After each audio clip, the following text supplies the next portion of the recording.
ما له في الآخرة من خلاق ولبئس ما شروا به أنفسهم لو كانوا يعلمون وأوحينا إلى موسى أن ألق عصاك فإذا هي تلقف ما يأفكون فوقع الحق وبطل ما كانوا يعملون فوقع الحق وبطل ما كانوا يعملون فوقع الحق وبطل ما كانوا يعملون فوقع الحق وبطل ما كانوا يعملون فغلبوا هنالك وانقلبوا صابرين وألقي السحرة ساجدين وألقي السحرة ساجدين وألقي السحرة ساجدين وألقي السحرة ساجدين وألقي السحرة ساجدين وألقي السحرة ساجدين وألقي السحرة ساجدين وألقي السحرة ساجدين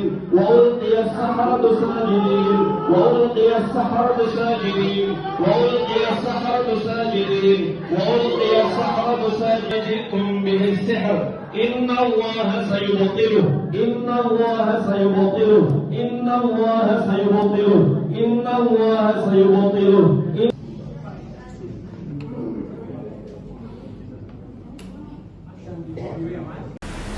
Assalamualaikum warahmatullahi wabarakatuh.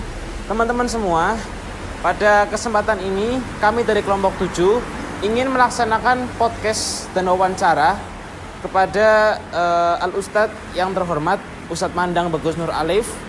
Beliau adalah salah satu dari tim Arsyadaya Daka yang akan memaparkan metode ruqyah ala Yayasan Arsyadaya Daka Internasional.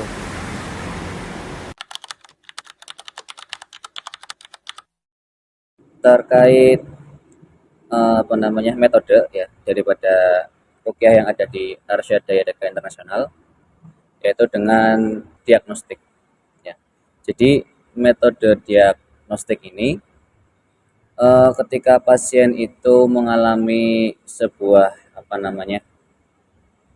permasalahan dalam hidupnya, itu sebelum dilakukan ruqyah, itu dilakukan diagnostik dulu sebelum diruqyah ya.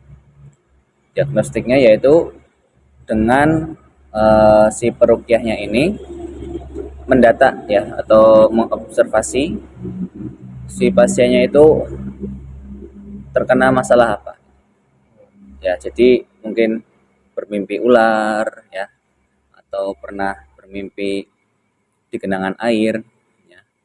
Kemudian mungkin ada tekanan batin, itu perlu didiagnosa ya. Ketika didiagnostik dulu ya, diagnosa itu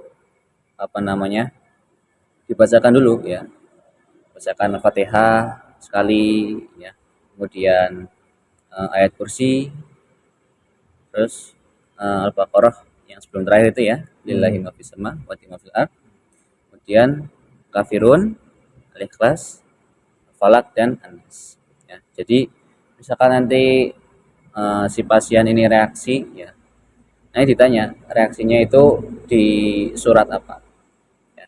Ketika sudah tahu ya yang ayat tersebut mengindikasikan, contohnya mungkin terkena sihir ya, itu nanti bakal ditindak lebih lanjut lagi ya dengan metode ruqyah, tentunya dengan ruqyah syariah ya.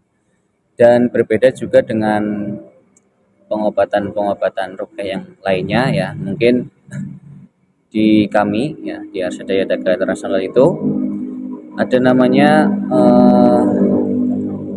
jadi kita nggak hanya meruqyah saja ya, juga ada namanya penanganan terkait buat psikolog ya. Jadi psikolog Islam seperti itu. Kami juga diajarkan kemarin ketika tadrib al-mu'alijin di KTM.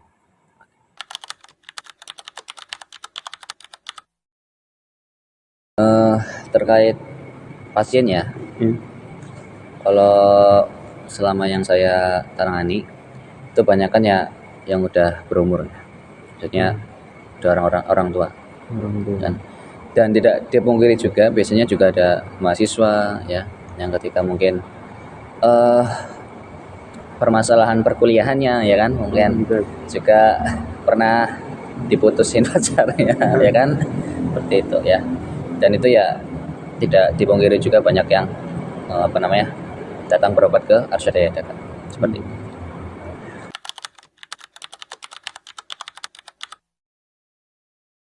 Jadi terkait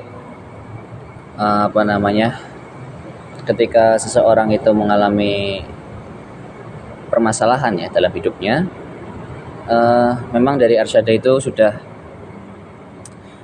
berarti memetakan ya.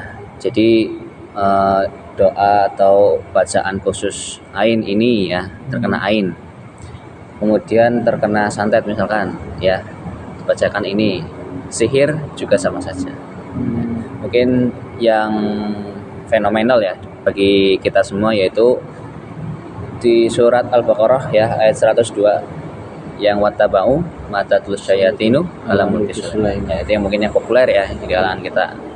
Kemudian juga ada ayat-ayat yang lain ya kan seperti ayat kursi ya kan Allahu la ilaha illa huwal hayyul qayyum, itu juga bisa. Kemudian kalau misalkan untuk ain ya penyakit ain itu kita bisa membacakan di surat Al-Mulk ya ayat 1 sampai ayat 4. Tahu ya bacaannya ya, hafal ya. Terus mungkin ketika juga ada tekanan batin ya Al-Baqarah juga bisa dibacakan. Saya lupa ya ayatnya, yang jelas itu bacaannya wa ilahukum ilahu wahid la ilaha illah warrahmanur rahim inna fi khalqis samawati wal ard ila akhiri sampai terakhir. Seperti itu. Kalau misalkan ada orang yang mungkin ada tekanan batin ya di rumah tangganya nggak harmonis, itu juga bisa dibaca.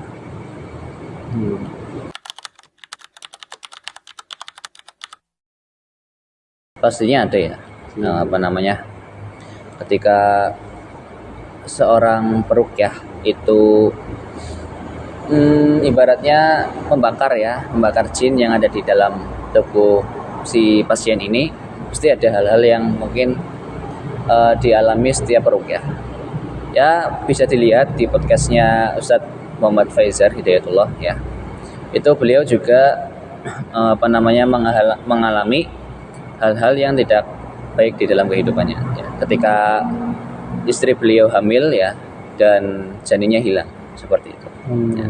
Nanti bisa aja dilihat di podcastnya beliau ya, di YouTube-nya beliau bagaimana kisah hidup beliau ya sebelum bertemu dengan kekasihnya beliau, kasih tercinta seperti itu ya.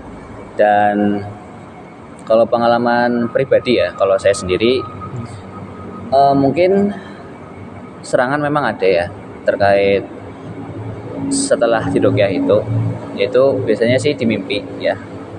Di mimpi mungkin ketemu sosok yang mengerikan ataupun intinya ada hal-hal yang janggal di kehidupan seperti itu. Maka dari itu peruqyah juga sudah semestinya harus membentengi diri sebelum meruqyah, yaitu dengan membaca zikir pagi petang ya, baca Al-Qur'an, kemudian selalu berpikiran positif seperti itu ya. Jadi nggak hanya pasien aja yang mungkin diberikan saran begini-begini ya, kita juga harus melakukan ya. Nggak serta-merta kalau ketika peruqyah ini memberikan saran-saran seperti ini ya, sama aja peruqyah ini yang menjalankan apa yang diucapkan ketika pasien itu terkena masalah seperti itu.